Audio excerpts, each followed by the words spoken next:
Florida Governor Ron DeSantis is catching a lot of heat, justifiably, for wanting to do away with or limit certain advanced placement classes due to the race-based curriculum it offers. Now, to be sure, again, he deserves the criticism, but so do education officials who want to eliminate high school honors classes for a similar reason, but from a different perspective, again, having to do with race. I'll give you an example. The Culver City School District in Southern California is now considering essentially doing away with honors classes because they feel that those classes do not have enough diversity in its enrollment, okay? Now let me just say this. When it comes to honors classes, students decide whether they want to enroll in said classes, okay? This is not a situation in which school administrators handpick white students and ignore everyone else. Again, the students get to enroll should they want to challenge themselves with these honors classes. Well, since the start of the school year, freshmen and sophomores in Culver City, again, Culver City, California, have only been able to select one level of English class known as college prep, rather than the previous system in which anyone could opt into the honors class. The school officials say that the goal is to teach everyone with an equal level of rigor, which I'm not buying at all. That doesn't even mean anything. Yeah. What does that mean? Their argument is, oh no, we want, instead of offering honors classes for students who might find the regular curriculum incredibly boring and unchallenging, by the way, as I did when I was in high school, we're gonna do away with the honors classes that they would have been able to enroll in and instead make the main curriculum rigorous and challenging, except we know that's not gonna happen. We know that's not gonna happen. Some students need extra help. Some students do, unfortunately, slow down, the pace of the class. It is what it is. You have people at different levels within the same classroom all the time. So doing away with options is ridiculous. I think it's incredibly stupid. If you're not seeing enough diversity in the honors classes, then how about encouraging some of the students, whether they be black students, brown students, what have you, to do it. Give them the motivation, tell them that they're up for the challenge. Yeah, look, guys, we're stuck in the middle of a culture war, and we're the collateral damage. It's insane. The whole country. So, as Anna pointed out, in Florida, DeSantis said, "Well, I don't want the African American Studies AP class because it teaches too much about racism." What did you think it was going to teach about? He's like, "I don't want that history, right? I don't want that option for students." Yeah, but then he said he threatened all of the AP classes. And so, and by the way, AP panicked then and started saying, okay, we're gonna take certain things out of the curriculum. We won't teach racism as much. It's disgusting, right? So there is an actual history, and you have to actually teach the history, not the version that you want, where your side is amazing and did nothing wrong. And what the hell's your side anyway, right? Aren't we all supposed to be Americans that look back at our past and go, oh, those were things that were bad, now we're making them better, right? All together. So the right wing is saying, no, let's obliterate these AP classes and no one's allowed to take them because I actually teach things that are true. Now you go to the left wing, yeah, and come on guys, get real, it's the left wing here in California. Yes. Culver City's in California, right? And look at this absurdity, equal level of rigor. Well, that's nonsensical. Let's say that it's math.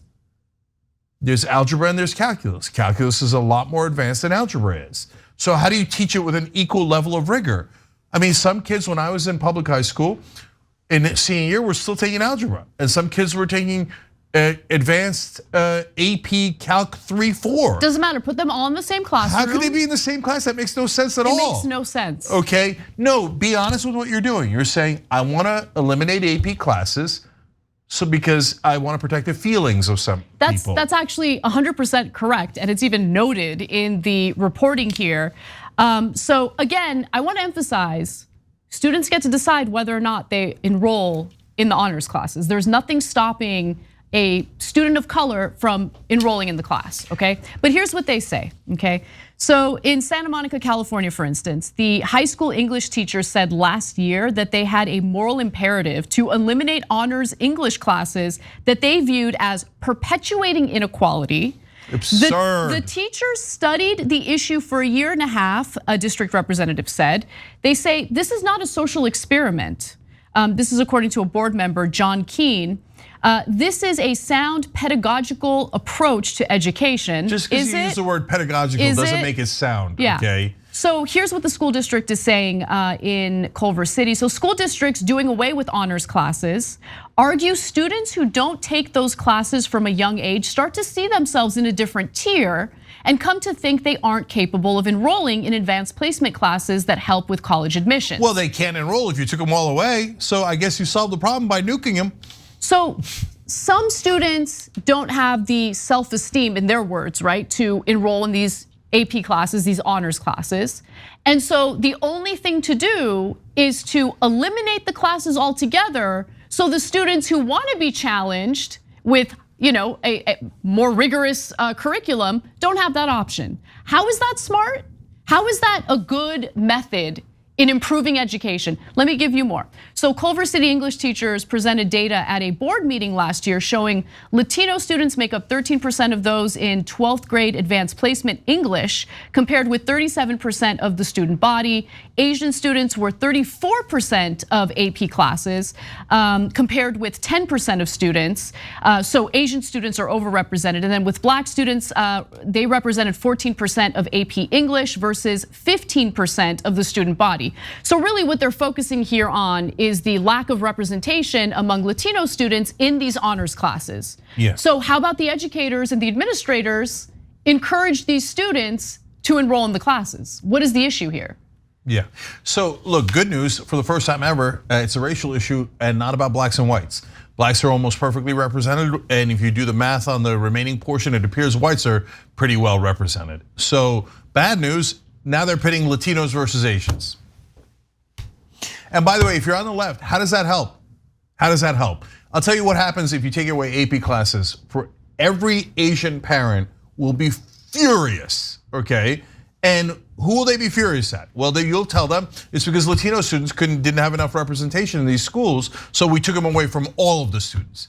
So, well, they'll be furious at Latinos. But the Latinos didn't even ask you to take them away. You made that up in your head. Exactly. Okay, how's a better way to handle it? It's not complicated. You do your job, you reach out to the Latino community, you reach out to Latino students, and you help them. You don't punish others. That's so obvious. Look, I would argue, and I think anyone who lives in America will tell you, oh, it's kind of true, even if you're not supposed to say it. Asians and Latinos are probably the two hardest working groups in America, okay? So if you've got an incredibly hardworking group like Latinos, and you say, hey, if you work in this direction, you might get a higher income, et cetera, I bet they're super open to that, okay? But instead of doing that hard work, you're like, oh, let me take it away from Asians, let me take it away from everyone else, and make them fight each other. That doesn't help at all. I just, look, and the other thing is, so when I was very young, I was a very sensitive kid. Like, I love to wallow in self-pity, bad self-esteem, all of that, until I came across Miss Robson in 5th grade, okay? Miss Robson had no patience for feeling bad about myself, okay? Like, her whole motto was, I can and I will. She had a sign in front of the classroom. And anytime there was even an inkling of, I don't know if I can do this, she would, not physically, but she would try to smack it out of you, right? No, there's no feeling bad for yourself, you can and you will, you can and you will. Until it was drilled in my head and I started to believe it. Educators feeding into the lack of self-esteem that students might be feeling and indulging in that is not helpful, okay? They should give them the self-esteem to be able to challenge themselves and do so confidently. I just think there's so much indulgence, like so much like, oh my gosh, like let's wrap the children in bubble wrap because they feel bad about themselves. No, help them see the light and help them build the confidence that they need to move forward in life. What are we doing? Yeah, I remember when I came in as a young immigrant, I started at the lowest reading level, right? If we went with this new approach, they'd be like, okay, that's it, stop all the higher level reading levels. No, well, because Cenk's discouraged, he's a young immigrant, doesn't know English yet, he's super discouraged, we don't want him discouraged, wrap him in bubble wrap. No, what happened was I worked hard, Mrs. Rosenberg in 4th grade, believed in me and moved me up to the highest reading level. I've told the story before and I love her for it, okay? That's how it's supposed to go. If you have faith in the students, you teach the students the right things, et cetera. And What if they had said, okay, you know what, we're taking away all AP classes, all honors classes. And you, Cenk, you're a Muslim Turkish immigrant to this country. You're not allowed to go in them anymore. Wait, why am I being punished? I'm also a person of color. Why don't I get to go in those classes? No, it's hurting the feelings of some people. So we wrapped all of you in bubble wrap and none of you are allowed to advance. It's beyond crazy. So there they are, the right wing in Florida going, if you're teaching real things, we don't like it, we want propaganda instead. Tomorrow we'll probably share a story for you guys where they're now trying to put in like Christian themed testing instead. Pure propaganda will not give the kids actual education. And then we got California going, yes, but we don't want education that's too good. Instead, let's make it racial and have everybody fight one another. Thanks for watching The Young Turks, really appreciate it. Another way to show support is through YouTube memberships. You'll get to interact with us more. There's live chat emojis, badges. You've got emojis of me, Anna, John, JR. So those are super fun. But you also get playback of our exclusive member-only shows and specials right after they air. So all of that, all you gotta do is click that join button right underneath the video. Thank you.